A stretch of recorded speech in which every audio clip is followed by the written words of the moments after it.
এই কদিন ধরে যেই নবীন ফ্যাশনকে নিয়ে এত মাতামাতি করা হচ্ছে, সেই নবীন ফ্যাশনকে আমাদের সবাইকে বোকা বানালো। প্রিয় দর্শক, কেন এমনটা বললাম সেটার তথ্য উপাত্ত এবং বিশ্লেষণ অবশ্যই করব।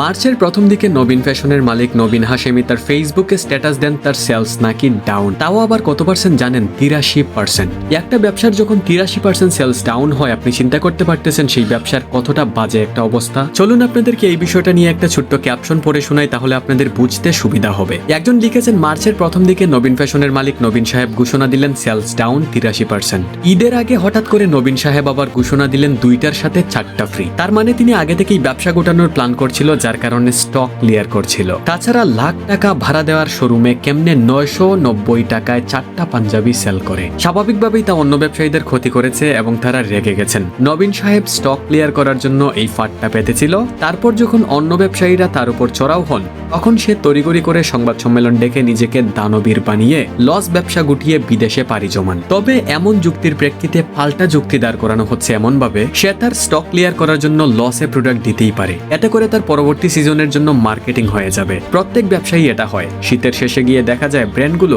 80% পর্যন্ত ছাড় দিয়ে স্টক ক্লিয়ার করে ফেলে। চাঁদ রাতের আগেই সে নিজের স্টক ক্লিয়ার করার জন্য প্রয়োজনে 100 টাকায় সেল দিবে। তাতে অন্যরা কেন বাধা দিবে? তো প্রিয় দর্শক, এই বিষয়টা নিয়ে আপনার কি মতামত? নবীন ফ্যাশনের উপর জুলুম করা হয়েছে নাকি নবীন ফ্যাশন আমাদেরকে বোকা বানিয়েছে? এই সিদ্ধান্ত আপনি জানান কমেন্ট বক্সে।